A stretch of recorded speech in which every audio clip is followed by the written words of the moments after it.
영국 보석을 오랫동안 취재해온 기자의 시선에서 볼 때 특정 사건이라는 제목은 그 자체로 강렬한 인상을 주었을 뿐만 아니라 그 안에 담긴 여러 겹의 의미 때문에 더욱 큰 주목을 받고 있습니다. 겉보기에는 간결하고 자극적인 제목이지만 사실 이 사건은 영국 왕실 내에 수세기 동안 존재해온 수많은 관계, 감정적 역사, 그리고 암묵적인 관습들이 집대성된 결과물입니다. 이 이야기 역시 예외는 아닙니다. 단순히 장신구에 관한 문제도 분노의 순간에 불과한 것도 아닙니다. 그 이면에는 소프트 파워, 왕실의 기억, 그리고 영국 군주제의 복잡한 구조 속에서 각 인물이 처한 위태로운 위치가 복잡하게 얽혀 있습니다. 현대 사회에서 영국 왕실은 전 세계 언론의 끊임없는 감시를 받고 있습니다. 아무리 작은 몸짓이나 선택이라도 다양한 방식으로 해석될 수 있습니다. 특히 물질적 가치뿐 아니라 지나간 시대의 기억을 담고 있는 엘리자베스 2세 여왕의 보석과 관련된 일이라면 더욱 민감한 문제로 여겨집니다. 궁궐 내부의 미묘한 움직임을 10년 동안 관찰해온 사람으로서 저는 이러한 겉보기에 사적인 세부 사항들이 종종 가장 강렬한 잠재적 갈등을 촉발한다는 것을 잘 알고 있습니다. 먼저 전체적인 맥락에서 카밀라의 역할을 살펴볼 필요가 있습니다. 과거 논란의 인물이었던 그녀는 점차 대중의 눈에 안정적인 이미지를 구축해왔습니다. 그러나 그 안정성이 절대적인 안전을 의미하는 것은 아닙니다. 왕실 내에서 지위는 단순히 직함뿐만 아니라 전통에 대한 암묵적인 인정과 집단적 정서에 의해서도 결정됩니다. 카밀라는 높은 지위에도 불구하고 끊임없이 미묘한 비교와 과거의 기억들에 직면해야 했고, 이러한 기억들은 국민들과 그녀 자신의 가족 내에서도 완전히 사라지지 않았습니다. 반대로 캐서린은 다른 이미지를 상징했습니다. 연속성, 온화하면서도 강인한 모습, 과거가 아닌 미래를 상징하는 이미지였습니다. 따라서 캐서린에게 주어진 모든 것, 즉 책임, 특혜, 상징적인 보석 등은 모두 하나의 메시지로 해석될 수 있었습니다. 의도적이든 아니든 그 메시지는 상징이 말보다 더 큰 의미를 지니는 환경에서 특별한 무게를 가졌습니다.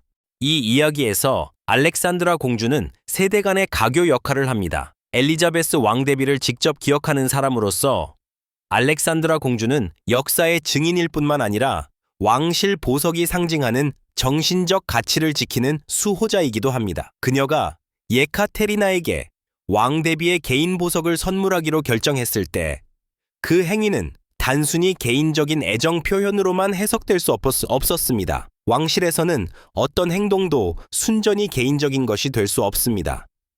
모든 결정은 전통, 의례, 그리고 복잡한 관계 속에서 이루어집니다. 바로 이 지점에서 카밀라의 감정이 어느 정도 이해되지만 반드시 그런 것만은 아닙니다.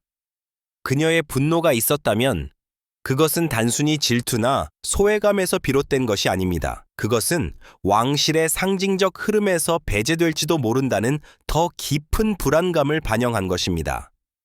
왕 대비의 보석은 단순한 장식품이 아니었습니다. 그것은 부드러운 권력의 상징이자 역사적 인정을 나타내는 것이었습니다. 누가, 언제, 어떤 형태로 그것을 받았는지는 모두 말없는 의미를 담고 있었습니다. 제가 10년 동안 왕실을 관찰하면서 이와 비슷한 순간들을 많이 목격했습니다. 대중은 겉으로 보이는 모습만 보게 되죠. 억지로 짓는 미소, 평소와 다른 부재, 언론을 통해 빠르게 퍼지는 소문 같은 것들 말입니다. 하지만 그 이면에는 침묵의 대화, 억눌린 감정, 그리고 때로는 완전히 드러나지 않는 갈등이 존재합니다. 카밀라, 알렉산드라, 그리고 캐서린 왕세자비의 이번 이야기도 마찬가지입니다. 주목할 만한 점은 언론이 이 사건을 어떻게 받아들이고 확대 보도하는가입니다. 자극적인 헤드라인은 독자들에게 권력자들 간의 직접적인 대립이나 긴장된 드라마처럼 보이게 할 수 있습니다. 하지만 현실에서 왕실은 극적이고 영화 같은 방식으로 움직이는 경우가 드뭅니다. 오히려 모든 일은 천천히, 미묘하게 전개되며 짧고 폭발적인 순간보다는 오래도록 여운을 남기는 경우가 많습니다. 이번 사건에서 분노가 느껴진다면 그것은 단 한 번의 갑작스러운 반응이라기보다는 오랫동안 쌓여온 감정의 결과일 가능성이 더 큽니다. 그러므로 이 이야기의 첫 장은 토대를 다지는 과정으로 보아야 할 것입니다. 이 장은 독자가 이후의 모든 사건들이 우연이 아님을 이해할 수 있도록 역사적, 심리적, 상징적 맥락을 제시합니다. 카밀라는 단순히 사건에 반응하는 개인이 아닙니다. 그녀는 과거와 현재가 끊임없이 충돌하는 현대 왕실 내에서 복잡한 위치를 차지합니다. 알렉산드라는 단순히 보석을 선물하는 사람이 아닙니다. 그녀는 기억과 전통을 지키는 수호자입니다. 그리고 캐서린은 단순히 선물을 받는 사람이 아닙니다. 그녀는 계승, 그리고 점차 형태를 갖춰가는 미래의 상징입니다. 이 장을 마무리하면서 중요한 것은 누가 옳고 그른지를 판단하는 것이 아니라 왕실이라는 집단 안에서 개인적인 감정이 언제나 집단적인 의미와 얽혀 있다는 사실을 인식하는 것입니다. 보석 하나가 논란의 중심이 되는 이유는 금전적 가치 때문이 아니라 그 안에 담긴 이야기와 권력 때문입니다. 그리고 바로 이러한 토대 위에서 다음 장들은 간결한 명칭 하나가 어떻게 궁궐문 뒤에 숨겨진 복잡한 세계를 풀어낼 수 있는지를 점진적으로 보여줄 것입니다. 왕실의 분노는 결코 갑작스럽게 폭발하지 않는다. 그것은 오랜 시간 축적된 감정의 균열이 서서히 표면으로 드러나는 과정에 가깝다. 특히 영국 왕실과 같은 공간에서는 분노조차도 절제된 형식과 침묵 속에서 전해진다. 그러나 침묵이 길어질수록 그 안에 담긴 감정은 오히려 더 무겁고 복잡해진다. 이번 사안에서 카밀라의 반응을 이해하기 위해서는 단순히 한순간의 사건이 아니라 그녀가 걸어온 왕실 내부의 여정을 되짚어볼 필요가 있다. 카밀라는 오랜 세월 동안 왕실의 중심과 왕실의 가장자리를 동시에 경험한 인물이다. 공식적인 지위가 안정되기 전까지 그녀는 늘 조심스러운 존재였다. 환영받지 못했던 시선, 끊임없는 비교, 그리고 과거의 그림자는 그녀를 따라다녔다. 이러한 경험은 한 사람의 성격과 감정 구조에 깊은 흔적을 남긴다. 겉으로는 평온하고 품위 있는 미소를 유지하지만 그 이면에는 언제든 흔들릴 수 있는 불안감이 자리 잡기 마련이다. 왕실에서 인정은 말로 표현되지 않는다. 그것은 배정되는 역할, 허락된 상징, 그리고 무엇보다도 어떤 유산과 연결되는지를 통해 은밀히 드러난다. 타이하오, 즉 왕태후의 개인 장신구는 단순한 소유물이 아니라 왕실 여성들에게 있어 일종의 서열과 신뢰를 상징하는 매개체였다. 누가 그것을 물려받는가는 곧 누가 왕실 여성사의 흐름 속에서 중심에 서 있는지를 암시한다. 이런 맥락에서 그 장신구가 캐서린에게 전달되었다는 사실은 결코 가볍지 않은 의미를 지닌다. 카밀라의 시선에서 보면 이 사건은 하나의 질문으로 귀결된다. 나는 과연 어디에 서 있는가? 라는 질문이다.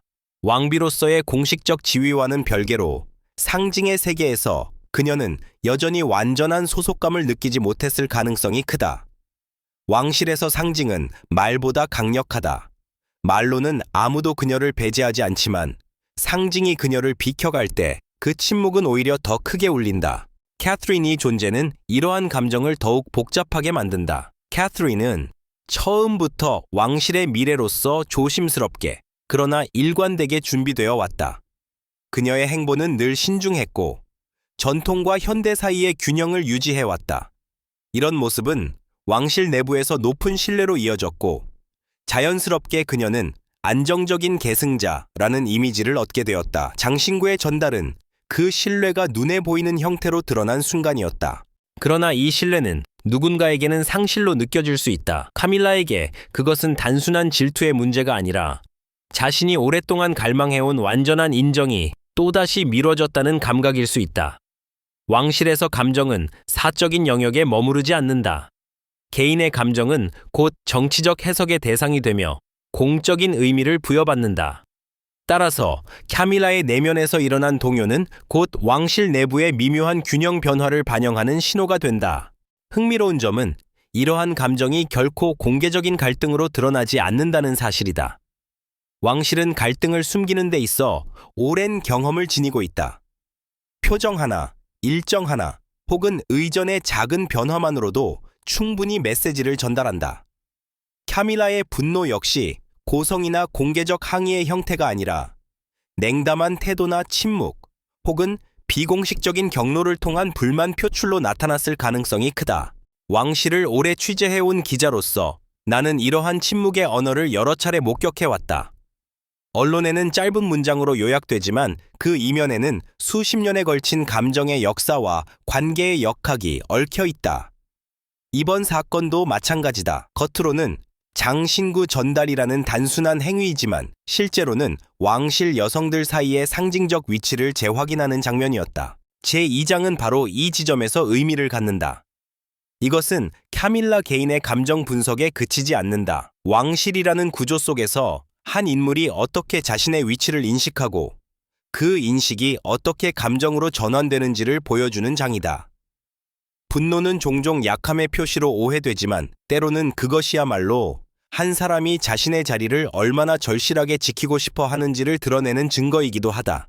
이 장을 통해 우리는 이해하게 된다. 카밀라의 반응은 돌발적인 사건이 아니라 오랜 시간 쌓여온 상징적 배제와 불안의 결과라는 것을, 그리고 이 감정의 흐름은 앞으로의 이야기에서 왕실 내부 관계가 어떻게 재편될지를 예고하는 중요한 단서가 된다. 다음 장에서는 이 상징이 실제로 어떤 방식으로 왕실의 질서와 이미지에 영향을 미쳤는지를 더욱 깊이 들여다보게 될 것이다. 왕실에서 상징이 움직일 때 그것은 단순한 물리적 이동이 아니라 권위와 기억의 흐름이 재배치되는 순간을 의미한다.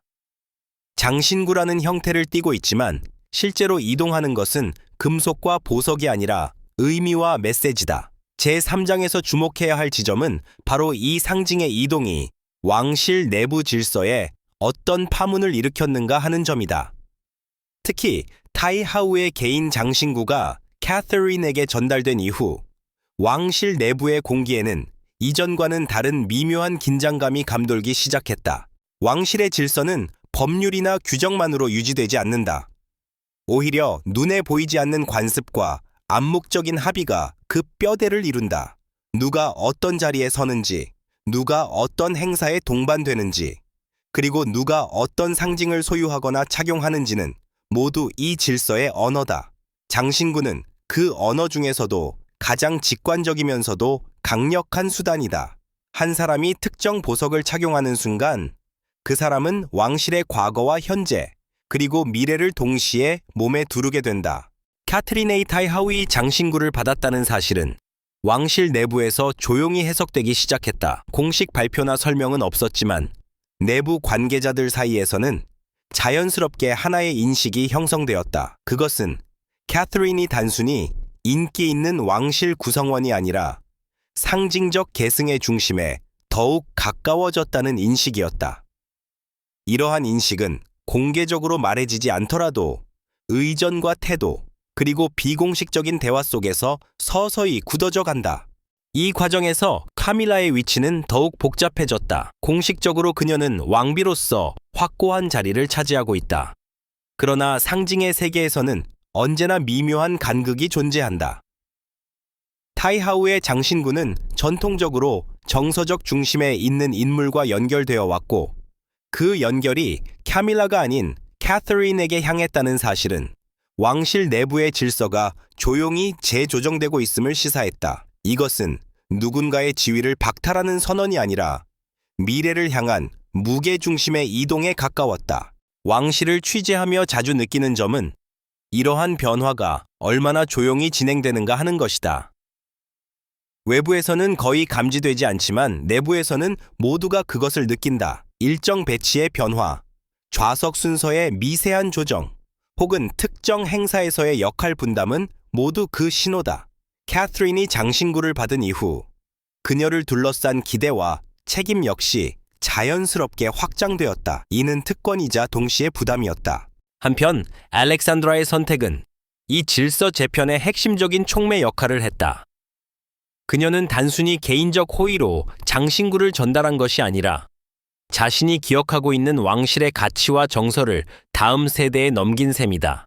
알렉산드라는 타이하우와의 개인적 추억을 공유한 마지막 세대 중 한 명으로서 누구에게 그 기억을 맡길 것인가를 누구보다 신중하게 고민했을 것이다. 그녀의 결정은 곧 이 기억은 이 사람에게 가장 안전하게 이어질 것이라는 판단의 결과였다. 이러한 판단은 자연스럽게 왕실 내부의 시선에도 영향을 미쳤다. 캐서린은 더 이상 단순히 미래의 왕비가 아니라 과거를 품고 있는 현재의 상징으로 인식되기 시작했다. 반면 차밀라는 현재의 권위를 지닌 인물이지만 과거의 상징과는 일정한 거리를 둔 존재로 다시 한번 위치 지워졌다.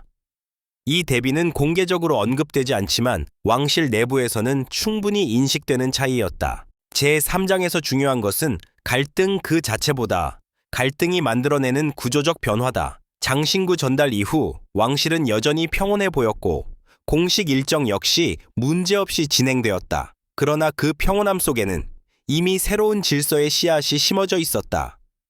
상징은 그렇게 조용히 그러나 확실하게 미래를 향해 움직인다.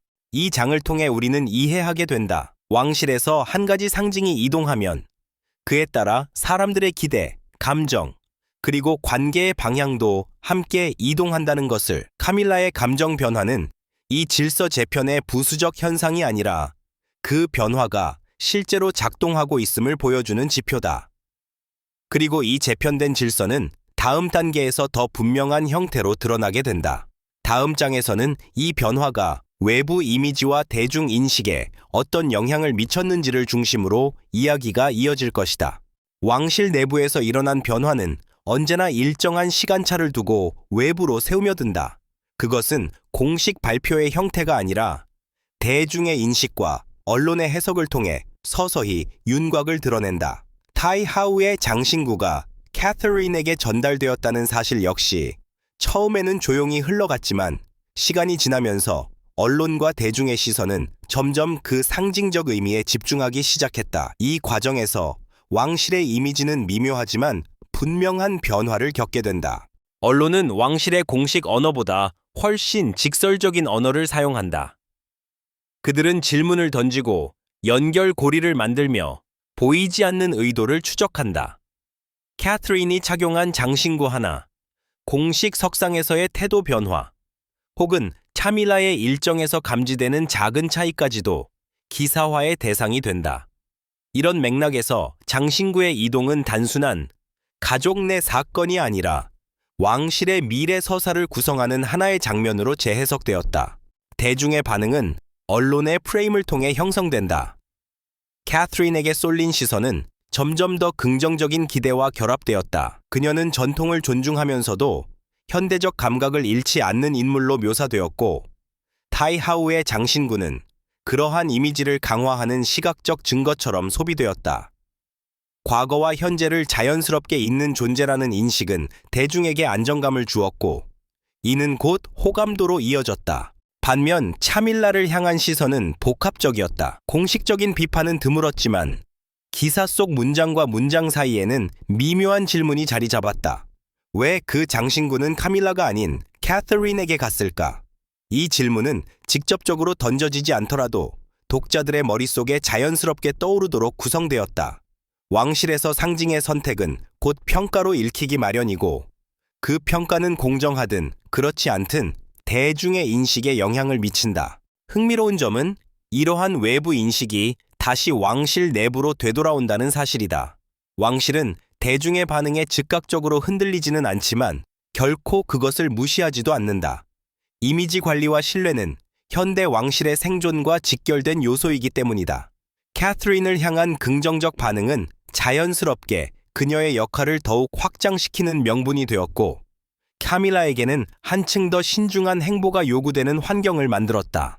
왕실 취재를 오래 해온 기자로서 나는 이러한 순환 구조를 수없이 목격해왔다. 내부의 결정이 외부의 해석을 낳고 그 해석이 다시 내부의 선택에 영향을 미친다. 장신구 하나로 시작된 이야기가 왕실 전체의 이미지 전략과 연결되는 이유가 바로 여기에 있다. 이는 누구의 의도라기보다 왕실이라는 시스템이 가진 구조적 특성에 가깝다. 또한 이 과정에서 알렉산드라의 존재는 상대적으로 조용히 배경으로 물러난다. 그녀의 결정은 논란의 출발점이었지만 언론은 점차 그 결정보다는 그 결과에 집중한다. 이는 왕실에서 과거를 대표하는 인물들이 종종 겪는 숙명과도 같다. 그들은 변화를 일으키지만 변화의 중심에 서기보다는 다음 세대가 그 자리를 차지하도록 한 발 물러난다. 제4장에서 드러나는 핵심은 왕실의 이미지는 단일한 사건으로 결정되지 않는다는 점이다. 그것은 수많은 해석과 반응이 겹쳐지며 만들어진다. 캐서린을 둘러싼 긍정적 서사는 점점 강화되고 카밀라의 위치는 더욱 조심스럽게 다뤄진다. 이는 공개적인 갈등 없이도 충분히 체감되는 변화다. 이 장을 통해 우리는 알 수 있다. 왕실에서 상징의 이동은 내부 질서의 재편에 그치지 않고 대중의 인식과 언론의 서사를 통해 증폭된다는 것을, 그리고 이 증폭된 이미지는 다시 왕실의 선택을 제한하거나 유도하는 힘으로 작용한다. 다음 장에서는 이러한 이미지의 변화가 개인 간 관계, 특히 카밀라와 캐서린 사이의 거리감에 어떤 영향을 미쳤는지를 더욱 깊이 파고들게 될 것이다. 이미지가 굳어지기 시작하면 그 다음 단계는 언제나 인간 관계의 미세한 변화로 나타난다. 왕실에서 개인 간의 관계는 결코 완전히 사적인 영역에 머무르지 않는다. 특히 카밀라와 캐서린처럼 상징적 의미를 동시에 지닌 인물들 사이에서는 작은 감정의 거리조차도 구조적인 의미를 띠게 된다. 제5장은 바로 이 보이지 않는 거리, 말해지지 않는 긴장에 초점을 맞춘다. 표면적으로 두 사람의 관계는 변함없이 정중하고 안정적으로 유지되었다. 공식 석상에서의 미소, 나란히 선 사진, 의전상 드러나는 예우에는 아무런 균열도 보이지 않았다. 그러나 왕실을 가까이에서 지켜본 이들은 그 미묘한 차이를 감지했다. 시선이 머무는 시간, 대화의 길이, 함께 배치되는 일정의 빈도 같은 사소한 요소들이 이전과는 다르게 느껴졌기 때문이다. 왕실에서는 이런 작은 변화가 오히려 더 많은 것을 말해준다. 카밀라의 입장에서 캐서린은 더 이상 단순한 미래의 존재가 아니었다. 그녀는 이미 현재의 상징으로 기능하기 시작했고, 그 상징성은 타이하우의 장신구를 통해 한층 강화되었다. 이는 카밀라에게 이중적인 감정을 안겨주었을 가능성이 크다. 한편으로는 왕실의 안정을 위해 캐서린의 역할이 중요하다는 것을 이해하면서도 다른 한편으로는 자신의 위치가 상대적으로 옅어지고 있다는 감각을 떨쳐내기 어려웠을 것이다. 캐서린 역시 이 변화를 인지하지 못했을 리 없다. 그녀는 왕실에 들어온 이후 줄곧 주변의 감정과 분위기에 민감하게 반응해왔다. 과도한 드러남을 피하고 언제나 한 발짝 물러선 태도를 유지해온 이유도 여기에 있다. 장신구를 받은 이후 그녀의 행보는 오히려 더 절제된 방향으로 향했다. 이는 특권을 과시하기보다는 그 무게를 스스로 인식하고 있다는 신호로 읽혔다. 흥미로운 점은 두 사람 모두 공개적인 충돌을 철저히 피했다는 사실이다. 왕실 여성들은 오래전부터 갈등을 드러내지 않는 법을 배워왔다. 직접적인 대립은 언제나 왕실 전체의 이미지에 부담이 되기 때문이다. 대신 감정은 침묵, 거리, 혹은 의전의 미묘한 조정 속에 숨겨진다. 카밀라와 캐서린 사이의 변화 역시 그런 방식으로 표현되었다. 이러한 관계의 변화는 주변 인물들에게도 영향을 미쳤다. 보좌진과 측근들은 자연스럽게 더 신중한 태도를 취하게 되었고, 두 사람을 동시에 고려해야 하는 상황에서는 이전보다 더 많은 계산이 필요해졌다. 왕실에서 인간관계는 개인적인 친분을 넘어 하나의 네트워크로 작동한다. 중심 인물 사이의 거리 변화는 곧 그 네트워크 전체의 긴장도를 바꾸어 놓는다. 기자로서 나는 이런 순간들이 얼마나 오래 지속될 수 있는지를 여러 차례 보아왔다. 때로는 시간이 모든 것을 완화시키지만 때로는 작은 균열이 새로운 균형으로 굳어지기도 한다. 카밀라와 캐서린의 경우 이 거리는 단절이 아니라 재조정에 가까웠다.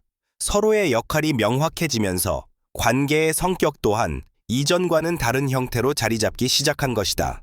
제5장에서 드러나는 핵심은 감정의 충돌이 아니라 감정의 관리다. 두 사람 모두 자신의 위치와 책임을 정확히 인식하고 있었고, 그 인식은 행동의 절제라는 형태로 나타났다. 이는 왕실이라는 특수한 환경에서만 가능한 방식이기도 하다. 개인의 감정보다 제도의 안정을 우선시해야 하는 곳에서 관계는 언제나 전략적일 수밖에 없다. 이 장을 통해 우리는 알 수 있다. 의 장신구가 가져온 변화는 단지 상징과 이미지의 문제가 아니라 사람 사이의 거리와 역할 인식까지 바꾸어 놓았다는 것을, 그리고 이 조용한 변화는 다음 단계에서 더욱 구조적인 형태로 드러나게 된다. 다음 장에서는 이러한 인간관계의 재조정이 왕실 전체의 미래 서사에 어떤 방향성을 부여했는지를 살펴보게 될 것이다. 왕실에서 개인 간의 관계가 재조정되면 그 다음으로 나타나는 변화는 언제나 미래 서사의 방향 설정이다. 왕실은 현재만을 살아가는 조직이 아니다. 그들은 늘 다음 세대, 다음 시대를 염두에 두고 움직인다.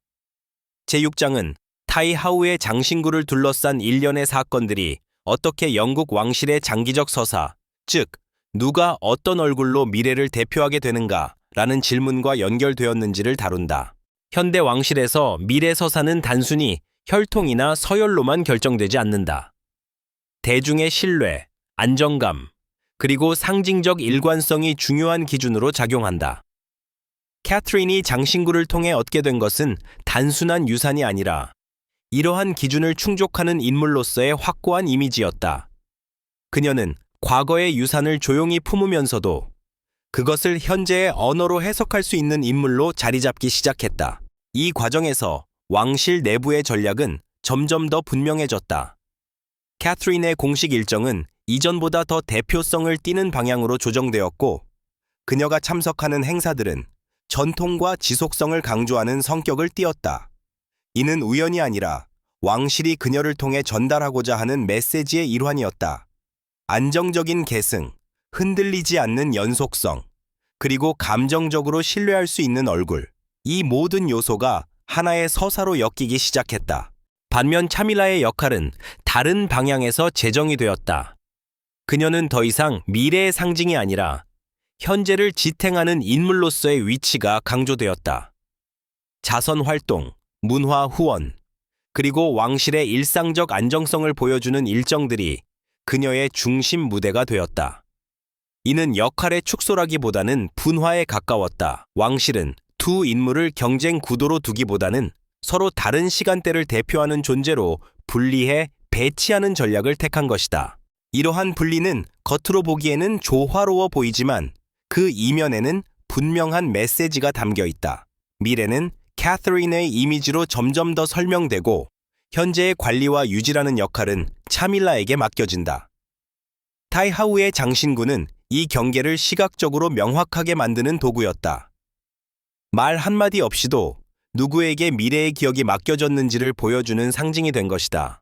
왕실을 취재하며 자주 느끼는 점은 이런 서사가 얼마나 오랜 시간에 걸쳐 준비되는가 하는 것이다. 어느 날 갑자기 한 인물이 미래로 선택되는 일은 없다. 수많은 작은 결정, 상징의 배치, 이미지의 반복이 쌓여 하나의 흐름을 만든다. 이번 사건 역시 그 흐름 속에 놓여 있다. 장신구는 단지 그 흐름을 가시화했을 뿐이다. 알렉산드라의 선택 역시 이 미래 서사 속에서 다시 해석된다.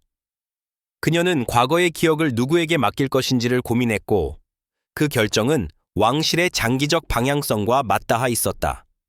이는 개인적인 애정 이상의 판단이었다. 그녀는 자신이 기억하는 의 가치와 정서를 가장 자연스럽게 이어갈 인물로 캐서린을 떠올렸을 가능성이 크다.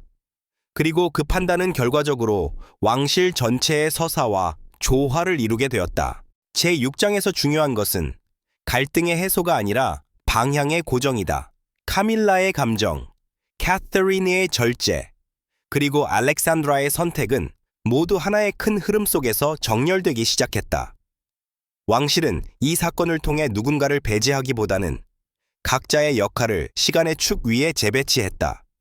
현재, 과거, 미래가 각기 다른 인물을 통해 표현되는 구조가 보다 선명해진 것이다. 이 장을 통해 우리는 분명히 보게 된다. 의 장신구를 둘러싼 이야기는 감정적 충돌의 기록이 아니라 왕실이 스스로의 미래를 어떻게 설계하는지를 보여주는 사례라는 것을, 그리고 이 설계는 언제나 조용히 그러나 단호하게 진행된다. 마지막 장에서는 이러한 서사가 장기적으로 어떤 의미를 남기게 될지, 그리고 이 사건이 훗날 어떻게 기억될지를 되짚어보게 될 것이다. 시간이 지나면 왕실에서의 사건은 더 이상 논란이나 소문의 형태로 남지 않는다. 그것은 기억으로 정제되고 서사로 재구성되며 결국 하나의 역사적 장면으로 자리 잡는다. 제7장은 타이하우의 장신구를 둘러싼 이 모든 흐름이 훗날 어떻게 기억될 것인가, 그리고 그 기억이 영국 왕실에 어떤 의미를 남기게 될지를 바라보는 시점에서 마무리된다. 왕실의 역사는 언제나 인물보다 구조를 오래 기억한다. 누가 화를 냈는지, 누가 상처를 받았는지는 시간이 흐르며 희미해지지만 어떤 상징이 누구에게 맡겨졌는지는 오랫동안 기록으로 남는다. 카밀라의 감정 역시 훗날에는 분노라는 단어로 요약되기보다는 전환기의 긴장과 조정 과정 속에서 이해될 가능성이 크다. 그것은 개인적 약점이 아니라 변화의 문턱에서 나타나는 자연스러운 저항으로 해석될 것이다. 캐트린에게 전달된 장신구는 시간이 흐를수록 더 큰 의미를 얻게 된다. 처음에는 하나의 선택처럼 보였던 일이 훗날에는 왕실의 방향성을 예고한 상징적 장면으로 회고될 가능성이 높다. 왕실의 연속성은 늘 사후적으로 설명된다. 그때 이미 모든 것이 시작되고 있었다는 식의 해석은 바로 이런 조용한 순간들에서 비롯된다. 캐트린은 그 순간의 중심에 서 있었고 그 사실은 시간이 흐를수록 더욱 분명해질 것이다. 알렉산드라의 역할 역시 재평가된다. 그녀는 소란의 주인공이 되지 않았지만 결정의 무게를 가장 정확히 알고 있었던 인물로 남을 가능성이 크다. 왕실의 과거를 직접 살아낸 세대가 그 기억을 누구에게 맡길 것인가를 선택한 장면은 훗날 중요한 전환점으로 기록될 수 있다. 그녀의 선택은 감정이 아니라 책임에서 비롯된 것이었고 바로 그 점이 왕실 역사에서 높이 평가되는 기준이 된다. 카밀라에게 이 사건은 끝이 아니라 하나의 국면이었다. 그녀는 이후에도 왕실의 현재를 지탱하는 인물로서 역할을 이어가게 될 것이고 그 역할은 시간이 흐를수록 안정과 헌신의 이미지로 정제될 것이다. 왕실은 한 인물에게 모든 의미를 부여하지 않는다. 대신 각 시기에 필요한 역할을 분담하며 그 조합으로 전체의 균형을 유지한다. 카밀라는 그 균형의 중요한 축으로 남는다. 왕실을 오랫동안 취재해온 기자의 시선에서 보면 이 사건은 갈등의 기록이라기보다 성숙의 기록에 가깝다. 감정은 존재했지만 그것이 파괴로 이어지지 않았고 오히려 구조적인 정렬로 흡수되었다. 이는 현대 왕실이 과거와 달라진 지점이기도 하다. 공개적 충돌 대신 조용한 조정, 선언 대신 상징을 선택하는 방식은 변화에 대응하는 왕실의 진화된 모습이다. 대중의 기억 속에서도 이 이야기는 점차 다른 얼굴을 갖게 될 것이다. 처음에는 분노라는 자극적인 단어로 소비되었지만 시간이 흐를수록 계승과 전환의 이야기로 재해석될 가능성이 크다. 언론 역시 결국은 그 흐름을 따라간다. 왕실의 진짜 이야기는 언제나 즉각적인 헤드라인보다 뒤늦게 정리되는 맥락 속에서 더 선명해진다. 제7장은 결론을 내리기보다는 여운을 남긴다. 의 장신구는 여전히 존재하고 그 의미는 착용하는 사람의 삶과 함께 계속해서 변주될 것이다. 카밀라, 캐서린, 알렉산드라라는 세 인물은 각자의 위치에서 왕실의 한 시기를 대표하게 되었고 그 조합은 하나의 완성된 서사를 이룬다. 이 이야기가 보여주는 것은 단 하나다. 왕실에서 진정으로 중요한 것은 누가 더 크게 목소리를 냈는가가 아니라 누가 어떤 순간에 어떤 상징을 책임졌는가 하는 점이다. 그리고 그 책임은 언제나 조용히, 그러나 오래도록 역사 속에 남는다.